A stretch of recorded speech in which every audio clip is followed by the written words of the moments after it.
तो अस्सलाम वालेकुम नाज़रीन, कैसे हो आप सभी लोग। अल्हम्दुलिल्लाह से बिल्कुल ठीक होंगे। तो आज हम मिलते हैं एक और नए वीडियो के साथ। तो जैसा कि आप सब ध्रुव राठी को तो मेरे हिसाब से हर कोई जानता है, आज की तारीख में पूरे हिंदुस्तान उन्हें खूब अच्छी तरीके से जानता है। तो उनका एक वीडियो आया है अभी, और वो उनमें बता रहे हैं कि अगर मैं भारत का प्राइम मिनिस्टर होता तो क्या होता। तो इस वीडियो को देखने के बाद थंबनेल से मैं तो काफी ज्यादा एक्साइटेड हो गया कि भाई ध्रुव राठी भाई क्या करने वाले हैं हिंदुस्तान के लिए, और क्या सोच के उन्होंने ये जो वीडियो अपलोड किया है। तो चलो बिना देरी किए करते हैं स्टार्ट। नमस्कार दोस्तों, क्या होता अगर मैं देश का प्रधानमंत्री होता। मैंने अपने बहुत से वीडियोस में अलग अलग मुद्दों पर सरकार की आलोचना करी है। जहां जहां मुझे लगा कि कुछ गलत हुआ है वहां वहां सवाल उठाया है। लेकिन एक सवाल तो यह भी बनता है कि अगर मैं सरकार की जगह होता तो मैं क्या करता। देखो, वैसे तो अभी के लिए पॉलिटिक्स में आने में मेरी ऐसी कोई ख्वाहिश नहीं है, लेकिन अगर हमें देश को सही मायनों में बेहतर बनाना है तो इस सवाल पर विस्तार में बात करनी जरूरी है। क्योंकि सपने पूरे होने के लिए हमें पहले सपने देखना जरूरी है। कैसा होगा हमारे सपनों का देश, उसके लिए क्या कुछ किया जाना चाहिए, आइए जानते हैं आज के स्पेशल वीडियो में। मैं ध्रुव राठी सत्य निष्ठा के साथ शपथ लेता हूं कि विधि द्वारा स्थापित भारत के संविधान के प्रति सच्ची श्रद्धा और निष्ठा रखूंगा तथा मैं भय और पक्षपात, अनुराग या द्वेष के बिना सभी प्रकार के लोगों के प्रति संविधान और विधि के अनुसार न्याय करूंगा। तो चलो भाई हो गया। जब हम देश को स्वर्ग बनाने की बात करते हैं दोस्तों, तो अंग्रेजी में इसके लिए एक शब्द का इस्तेमाल किया जा सकता है, प्रॉस्पेरिटी। और प्रॉस्पेरिटी की बात करते हुए इंग्लिश में हमेशा कहा जाता है पीस एंड प्रॉस्पेरिटी, क्योंकि प्रॉस्पेरिटी बिना पीस के नहीं मिल सकती। पीस यानी शांति और सेफ्टी, ये किसी भी देश की नींव की तरह है। इसके कई सारे अलग अलग हिस्से हो सकते हैं, जैसे कि पहला बॉर्डर सिक्योरिटी। अगर कोई दूसरा देश हमारे देश के खिलाफ जंग पर जाए या हमारे बॉर्डर्स को इन्फिल्ट्रेट करने की कोशिश करे तो हमारी डिफेंस फोर्सेस फाइट बैक करें और हमारी सेफ्टी इंश्योर करें। दूसरा हो सकता है आतंकवादी हमलों से सेफ्टी। साल 2001 में हमने देखा पार्लियामेंट पर टेरर अटैक, 2008 में मुंबई टेरर अटैक, 2015 में गुरदासपुर आतंकवादी हमला, 2019 में पुलवामा हमला, 2023 में Jaipur Mumbai express terror attack, और हाल ही में हमने देखा रियासी आतंकवादी हमला जहां पर 9 लोगों ने अपनी जान खोई। इन्हीं पिछले कुछ दिनों में डोडा और कठुआ में भी आतंकवादी हमले देखने को मिले जहां पर कितने ही लोगों ने अपनी जान खोई। पिछले साल अगस्त के महीने में होम मिनिस्ट्री ने राज्यसभा में एक स्टेटमेंट रिलीज करी थी कि पिछले 5 सालों में 761 आतंकवादी हमले देखने को मिले जम्मू एंड कश्मीर में, जिसकी वजह से 174 लोग मारे गए। हमें इन सभी तरीकों के आतंकवाद से सेफ्टी चाहिए। तीसरा है दंगे, धर्म के नाम पर या एथनिसिटी के नाम पर क्लैशेस, जैसे कि 2020 में दिल्ली के दंगे हुए। 2022 में उस वक्त के minister of state for home affairs Nityanand Rai ने एनसीआरबी डेटा के अनुसार बताया कि 2017 और 2021 के बीच में 2900 से ज्यादा कम्युनल और रिलीजियस राइटिंग के केसेस रजिस्टर किए गए थे देश में। फरवरी के महीने में मणिपुर के गवर्नर ने बताया 219 से ज्यादा लोग मारे जा चुके हैं, 10,000 से ज्यादा FIRs रजिस्टर कराई जा चुकी हैं और 60,000 से ज्यादा लोग डिस्प्लेस हो चुके हैं अपने ही देश में। हमें सेफ्टी चाहिए रिलीजियस राइट्स और एथनिक क्लैशेस से। चौथा है लिंचिंग्स, कभी धर्म के नाम पर तो कभी व्हाट्सएप में फैली अफवाह के नाम पर। हमें कासगंज वायलेंस देखने को मिला जहां चंदन गुप्ता को मारा गया। हमें लिंचिंग्स देखने को मिली पहलू खान, तबरेज अंसारी और अखलाक की। इन कम्युनल लिंचिंग्स के अलावा कई ऐसी भी लिंचिंग्स हुई जहां पर व्हाट्सएप पर अफवाह फैलती है कि कोई चाइल्ड किडनैपर है तो कोई ऑर्गन हार्वेस्टर है, और इस बेसिस पर लोगों को मारा गया एक भीड़ के द्वारा। चाहे पालघर लिंचिंग हो जहां पर 2 साधुज और उनके ड्राइवर्स को मारा गया, या फिर सॉफ्टवेयर इंजीनियर मोहम्मद आजम की लिंचिंग कर्नाटका में। हमें सेफ्टी चाहिए लिंचिंग से। पांचवा है क्राइम। क्या आप जानते हैं एनसीआरबी डेटा के अनुसार साल 2022 में 28,522 मर्डर केसेस रजिस्टर किए गए थे पूरे देश भर में। इसका मतलब है ऑन एवरेज हर दिन 78 मर्डर केसेस। लेकिन मर्डर इकलौता क्राइम नहीं है, हमें हिट एंड रन और रोड रेज के केसेस देखने को मिलते हैं, जैसे कि पुणे पोर्शे का केस। एक ओवर स्पीडिंग गाड़ी ने 2 लोगों को कुचल दिया। डेक्कन हेरल्ड की इस जनवरी की रिपोर्ट को देखिए। Ministry of road transport and highways के अनुसार 67,387 हिट एंड रन केसेस देखे गए इंडिया में। इनमें से 30,486 केसेस में लोगों की मौत हुई।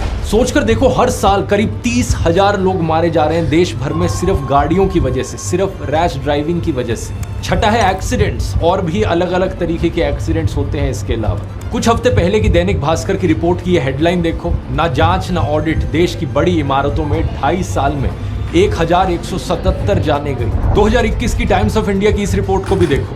इंडिया में हर दिन कम से कम 2 लोग मरते हैं ओपन पिट्स और मैनहोल्स की वजह से। एनसीआरबी डेटा के अनुसार 2015 और 2020 के बीच में टोटल में 5393 लोगों ने अपनी जान खोई गड्ढों में गिरकर। फिर है रेलवे एक्सीडेंट्स, कहीं पर ट्रेनों की डिरेलमेंट हो जाती है तो कहीं पर टकराव होता है। पिछले साल हमने देखा सबसे भयानक ट्रेन एक्सीडेंट जहां पे ऑलमोस्ट 300 लोगों की जान गई। डेटा के अनुसार पिछले 60 सालों में नंबर ऑफ रेलवे एक्सीडेंट्स धीरे धीरे कम होते गए हैं, जो कि अच्छी चीज है। लेकिन टेक्नोलॉजी जितनी तेजी से इंप्रूव हुई है उस हिसाब से तो आज के दिन ऑलमोस्ट 0 रेलवे एक्सीडेंट्स देखने को मिलने चाहिए थे हमें। और ट्रेनों का एक्सीडेंट्स तो छोड़ो, जानते हो कितने लोग अपनी जान खोते हैं हर साल रेलवे ट्रैक्स को क्रॉस करते हुए? जनवरी 2024 में गवर्नमेंट रेलवे पुलिस ने ये डेटा प्रोवाइड किया। टोटल 2590 लोगों ने अपनी जान खोई मुंबई सब अर्बन रेलवे ट्रैक्स में सिर्फ साल 2023 में। यानी कि सिर्फ मुंबई लोकल ट्रेन की बात करें तो ऑन एवरेज हर दिन 7 लोग मारे जा रहे हैं ट्रेनों से नीचे गिर के या रेलवे क्रॉसिंग करते हुए। कभी सड़क पर चलते चलते लोग गड्ढों में गिरकर मर जाते हैं, तो कभी कोई गाड़ी आकर उन्हें कुचल जाती है, तो कभी रेलवे ट्रैक्स क्रॉस करते वक्त लोगों की जानें चली जाती हैं, तो कभी कोई ब्रिज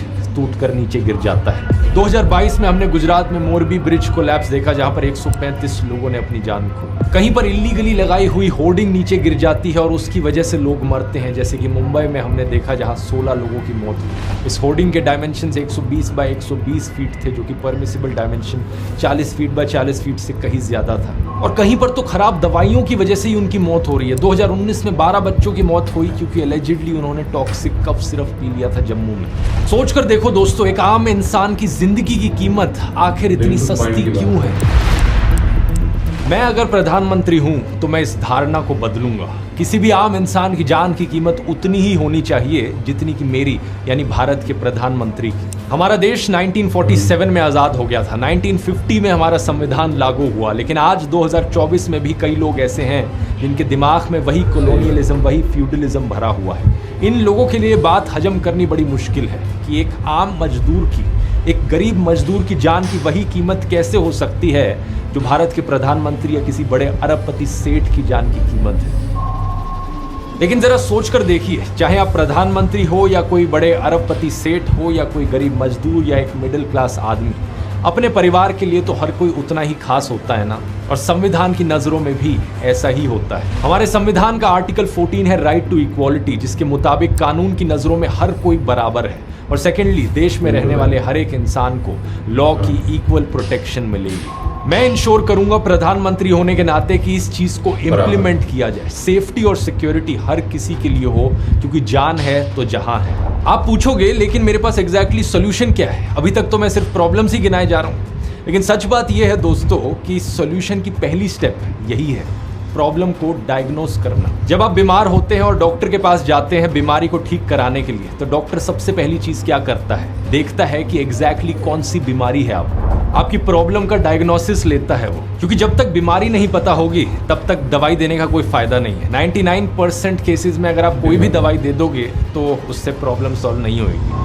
यही चीज आपकी जिंदगी के लिए भी एप्लीकेबल है। जो भी चैलेंजेस आप अपनी लाइफ में फेस कर रहे हो, उन्हें ओवरकम करने के लिए सबसे पहली स्टेप है उन्हें आइडेंटिफाई करो, एग्जैक्टली क्या प्रॉब्लम है और उसकी क्या रूट कॉज है। उसी के बाद ही आपको पता चलेगा कि कौन सा सोल्यूशन यहाँ पर काम करेगा। जैसे कि अपनी पढ़ाई या काम पर ध्यान ना लगा पाना, दिन भर बैठकर बस फोन पर स्क्रॉल करते रहना, स्ट्रेस्ड फील करना, डिप्रेस्ड फील करना, इन सब चीजों की रूट कॉज हो सकती है खराब टाइम मैनेजमेंट। इन प्रॉब्लम से मैं भी सफर करता था, लेकिन फिर मैंने अपना एक प्रॉपर सिस्टम बनाया इनसे डील करने का। एक ऐसा सिस्टम जिसे मैंने एक्सप्लेन किया है अपने टाइम मैनेजमेंट और प्रोडक्टिविटी कोर्स में। यही सिस्टम वो राज है जिसकी वजह से मैं पिछले कई सालों से इस लेवल की कंसिस्टेंसी मेंटेन कर पाया हूं। रेगुलरली हफ्ते भर हफ्ते उसी एफिशिएंसी के साथ ये वीडियोस बनाते रहना, चाहे मैं घर में हूं या दुनिया में ट्रैवल कर रहा हूं। प्रोडक्टिविटी के साथ साथ अपने हैप्पीनेस लेवल्स को भी मैक्सिमाइज करना, ये चीज मैंने डिटेल में समझाई है इस कोर्स में। दिए गए असाइनमेंट्स को करने के बाद आप रिव्यूज में देख सकते हो बहुत सारे लोगों ने एक ट्रांसफॉर्मेशन देखा है अपनी जिंदगी में। अगर आप उन लोगों में से हो जो अपनी जिंदगी में सोशल लाइफ, हॉबीज और हेल्थ के लिए समय नहीं निकाल पाते और प्रोक्रेस्टिनेशन का शिकार हैं,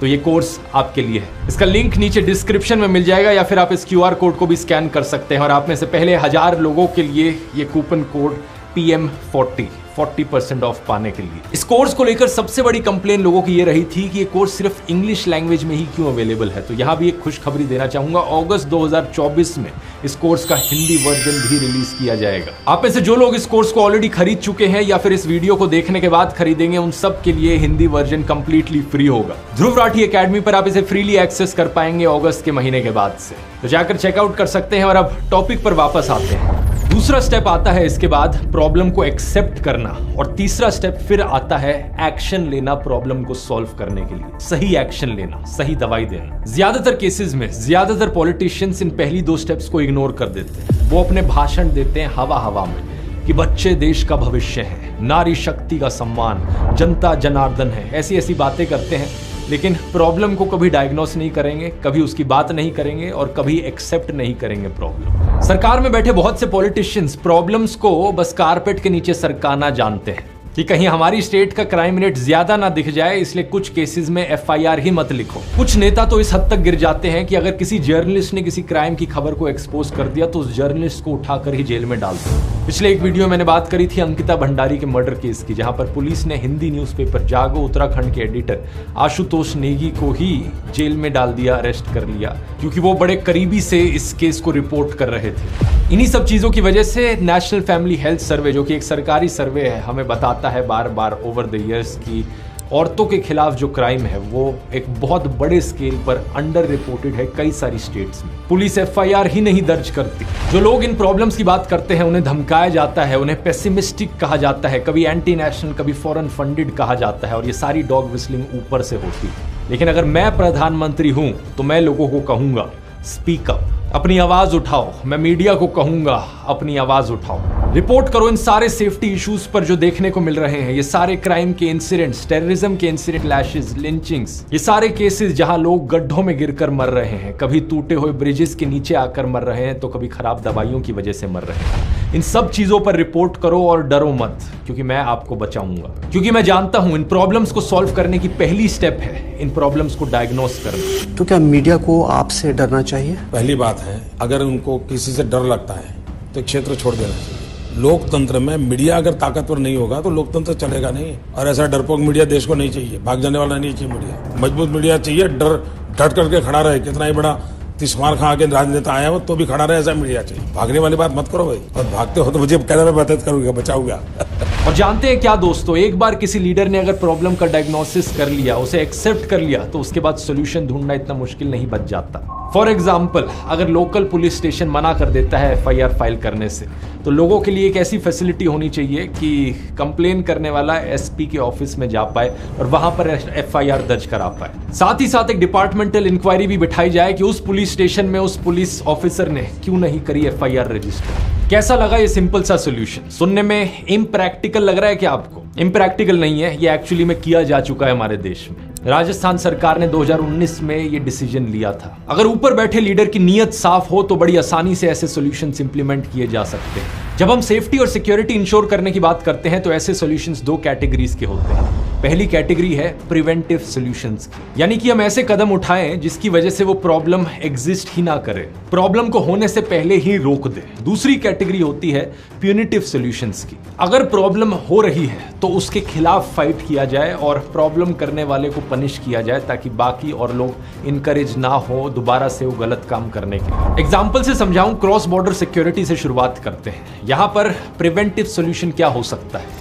एक इफेक्टिव फॉरेन पॉलिसी होना, हमारे सारे आसपास के पड़ोसी देशों से अच्छे रिलेशंस बनाना। Former prime minister Atal Bihari Vajpayee ने बड़े फेमसली कहा था, we can choose our friends but not our neighbours, यानी कि हम अपने दोस्त चुन सकते हैं लेकिन पड़ोसी नहीं। तो मेरी सरकार पूरी कोशिश करेगी कि सभी आसपास के देशों से अच्छे रिलेशंस बने, ताकि कोई बॉर्डर क्लैशेस ना हमें देखने को मिले। लेकिन अगर किसी भी कारण से ऐसा नहीं होता तो हमारे देश को तैयार रहना चाहिए किसी भी हमले को काउंटर करने के लिए। जिन भी चीजों की जरूरत है इंडियन आर्म्ड फोर्सेस को, वो उन्हें दी जाए। बंदूक, मशीन गन, राइफल, एम्यूनेशन, गोली बारूद, bullet proof jackets, protective head gear, camouflage uniforms, night vision vision goggles, bomb disposal robot, naval ships, torpedo, submarines, fighter aircraft, helicopter, radar, ये सब ना सिर्फ अवेलेबल हो बल्कि रेडिली अवेलेबल हो। कुछ दूसरे देशों से खरीदने की जरूरत होगी तो वो सही, लेकिन साथ ही कोशिश की जाए इंटरनल मैन्युफैक्चरिंग की, दूसरे देशों से टेक्नोलॉजी आउटसोर्स हो और अपने देश में चीजों को मैन्युफैक्चर किया जाए। साथ ही साथ डिफेंस रिसर्च में खर्च किए जाने वाला पैसा बढ़ाया जाए।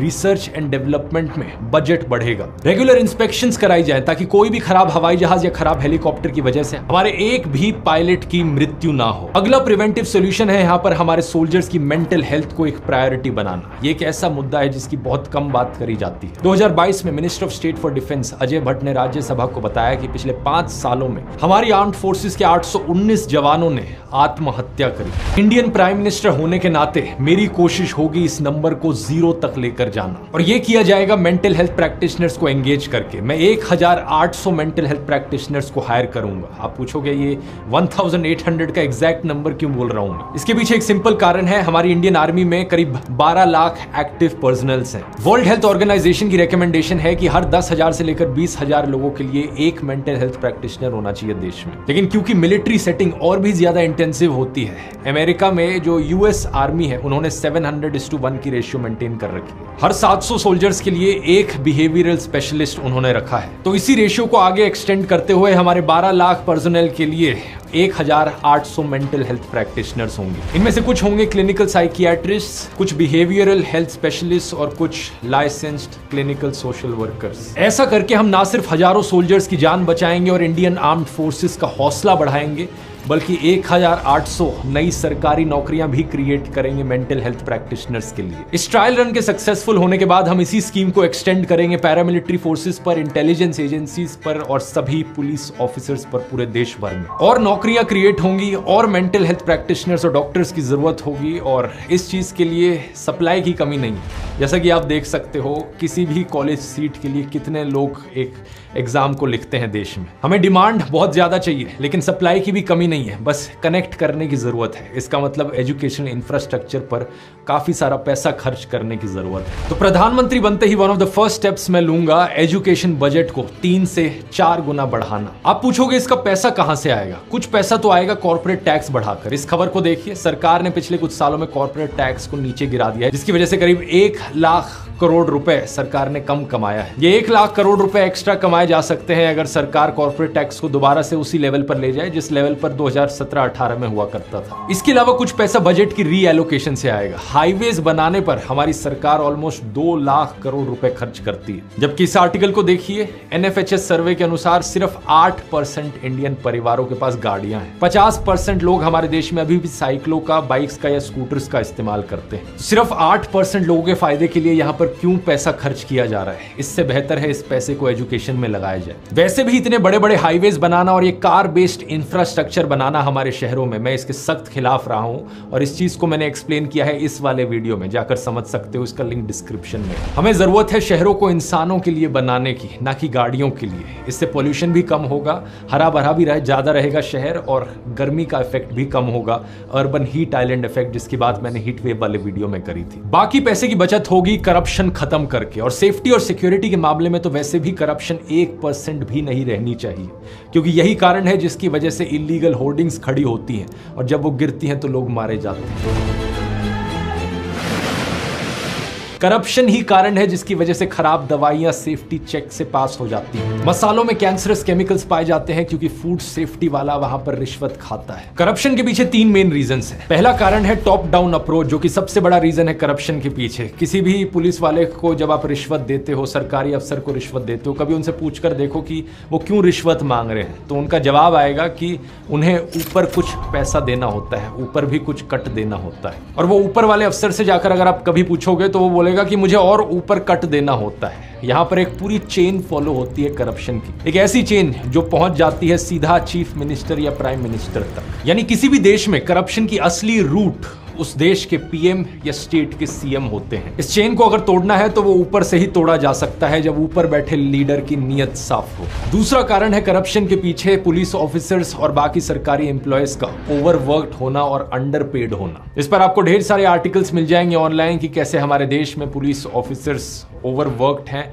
12-12 घंटे काम कराया जाता है उनसे और पेमेंट ढंग से नहीं मिलती। कई रिपोर्ट्स ये सामने आई हैं जो बताती हैं कि ढेर सारी स्टेट्स में पुलिस बहुत अंडरस्टाफ्ड है और ओवरबर्डन्ड है। सोल्यूशन सिंपल है, इसका पुलिस की संख्या डबल कर दो। कोर्ट्स और जजेस की बात करें तो वहां भी यही हाल है, ओवरबर्डन है। Former chief justice of India T.S.. Thakur तो अपनी स्पीच में इस ओवरबर्डन की बात करते हुए रो भी पड़े थे एक बार। Speeches have been made in the past, in conferences, in seminars, debates in the parliament, but I think nothing really appears to be moving. यहाँ भी वही सोल्यूशन है कि जजेस और कोर्ट्स की संख्या बढ़ाई जाए। तीसरा कारण करप्शन के पीछे है ग्रीड, किसी इंसान का लालची होना, और ये एक्चुअली में सबसे छोटा कारण है मेरी राय में। अगर पहले दो कारणों का सोल्यूशन निकाल दिया तो ये तीसरा कारण सॉल्व करना बड़ा आसान है। स्ट्रिक्ट लॉज और हार्श पनिशमेंट, ताकि कोई भी ऐसा करने की ना सोचे। पुलिस की बात करें तो हमें पुलिस रिफॉर्म्स की भी जरूरत है। जब कोई केस मीडिया स्पॉटलाइट में आ जाता है, उस पर काफी आउटरीच होती है, तो सबकी एक ही डिमांड होती है हमेशा कि इस केस को सीबीआई को ट्रांसफर कर दिया जाए, क्योंकि एक परसेप्शन लोगों की ये बन गई है कि स्टेट पुलिस किसी भी इंपॉर्टेंट केस में सही से इन्वेस्टिगेशन नहीं कर सकती। जरा सोचकर देखो, किसी केस को अगर मीडिया स्पॉटलाइट नहीं मिली, जिसे सीबीआई में ट्रांसफर नहीं किया गया, तो क्या उसमें बढ़िया इन्वेस्टिगेशन की जरूरत नहीं है क्या? उन केसेस का क्या?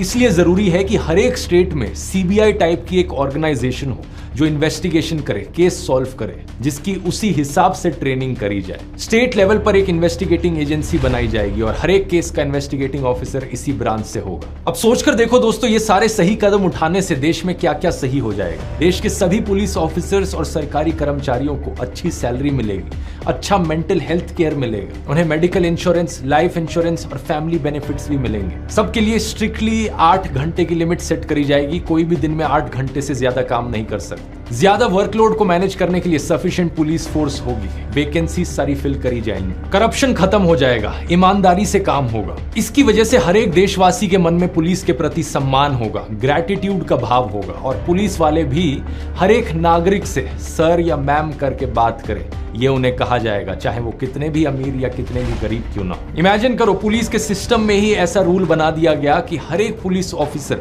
किसी भी सिटीजन से बात करते वक्त उन्हें सर या मैम करके एड्रेस करेगा। अपने आप माइंडसेट में चेंज आने लगेगा। सेक्सुअल हैरेसमेंट जैसे क्राइम्स की बात करें तो वहां पर भी लोगों के माइंडसेट और एटीट्यूड को बदलने की जरूरत पड़ेगी, जो कि मेन रूट कॉज है। कुछ लोगों का माइंडसेट जो एक औरत को इंफीरियर सब ह्यूमन मानता है, औरत को ऑब्जेक्ट की तरह देखता है। इसकी बात मैंने कई वीडियोस में करी है, जैसे कि एनिमल वाला वीडियो। अब मैं ये नहीं कह रहा कि मैं एनिमल जैसी फिल्में या हनी सिंह और बादशाह टाइप के गंदे गानों पर बैन लगा दूंगा, क्योंकि मेरा मानना है फ्रीडम ऑफ एक्सप्रेशन में। लेकिन प्रधानमंत्री होने के नाते मैं रिक्वेस्ट करूंगा सिंगर्स और बॉलीवुड एक्टर्स से कि वो अपनी फिल्मों से और गानों से मिसोजिनी को हटाएं, औरतों की ऑब्जेक्टिफिकेशन को हटाएं, और मैं खुद से अच्छे कंटेंट को प्रमोट करूंगा। ये माइंडसेट बदलने का एक और तरीका होगा स्कूल में जेंडर सेंसिटाइजेशन क्लासेस को इंट्रोड्यूस करना। बचपन से ही बच्चों को सही माइंडसेट सिखाया जाए, जिससे कि जब वो बड़े हों तो समाज में अपने आप ही सही मानसिकता फैले। वेपन्स लॉबी वाले वीडियो में मैंने डिस्कस किया था कि कैसे ऑस्ट्रेलिया और सर्बिया जैसे देशों ने अपने देश में मौजूद इलीगल हथियारों को खत्म कर दिया एक एमनेस्टी पीरियड जारी करके। उन्होंने अपने देशवासियों से कहा कि जिसके पास जितने भी इलीगल हथियार हैं, हमें आकर सौंप दो सरकार के पास, और अगर आप इस टाइम पीरियड में हमें दोगे तो आपके खिलाफ कोई एक्शन नहीं लिया जाएगा। 1 महीने के अंदर अंदर 1 लाख से ज्यादा इलीगल वेपन्स इकट्ठे हो गए थे सर्बिया में। ऐसा ही कुछ मैं करूंगा इंडिया में इलीगल हथियारों को खत्म करने के लिए। इन सारे प्रिवेंटिव और प्यूनिटिव सॉल्यूशंस को इंप्लीमेंट करके हम एक ऐसा इंडिया बनाएंगे जो ना सिर्फ हर इंडियन के लिए सेफ और सिक्योर हो, बल्कि हर फॉरेनर के लिए भी। आपको ये सॉल्यूशंस शायद इम्प्रैक्टिकल लग रहे हो, लेकिन इनमें से कोई भी सॉल्यूशन ऐसा नहीं है जो पहले कहीं इंप्लीमेंट ना किया गया। सिंगापुर वाले वीडियो में मैंने बताया था कि कैसे 1960s में सिंगापुर का बुरा हाल था। पॉवर्टी वहां हर जगह देखने को मिलती थी, एथनिक क्लैशेस देखने को मिलते थे। लेकिन ग्लोबल पीस इंडेक्स 2024 की इस लिस्ट को देखो, सिंगापुर नंबर 5 पर है। अगर सिंगापुर यहां तक उठकर आ सकता है तो हम इंडिया को भी नंबर 1 ले जा सकते हैं रैंक में इस लिस्ट पर। World's most peaceful and prosperous country, हमारा देश, द रिपब्लिक ऑफ इंडिया। कैसा लगा मेरा सपना दोस्तों? ये एक स्टार्टिंग पॉइंट था ये वीडियो। एक वीडियो में सारे इश्यूज की बात करना पॉसिबल नहीं है, तो इस वीडियो में मैंने सेफ्टी और सिक्योरिटी पर फोकस किया। लेकिन अगर आपको प्राइम मिनिस्टर ध्रुव राठी का वीडियो अच्छा लगा तो नीचे कमेंट्स में लिखकर बताओ, ऐसे ही और वीडियोस देखना चाहोगे?